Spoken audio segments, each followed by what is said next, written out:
One evening coming in with the candle, I was startled to hear him say a little tremulously, "I am lying here in the dark waiting for death." The light was within a foot of his eyes. I forced myself to murmur, "Oh, nonsense," and stood over him as if transfixed. Anything approaching the change that came over his features I have never seen before, and hope never to see again. Oh, I wasn't touched. I was fascinated. It was as though a veil had been rent. I saw on that ivory face the expression of sombre pride, of ruthless power, of craven terror, of an intense and hopeless despair.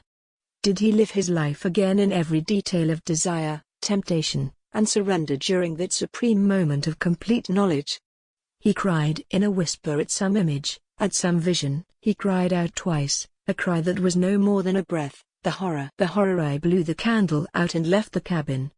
The pilgrims were dining in the mess room, and I took my place opposite the manager, who lifted his eyes to give me a questioning glance, which I successfully ignored. He leaned back, serene, with that peculiar smile of his sealing the unexpressed depths of his meanness. A continuous shower of small flies streamed upon the lamp, upon the cloth, upon our hands and faces. Suddenly the manager's boy put his insolent black head in the doorway, and said in a tone of scathing contempt, "Mistah Kurtz, he dead." A quote from Conrad.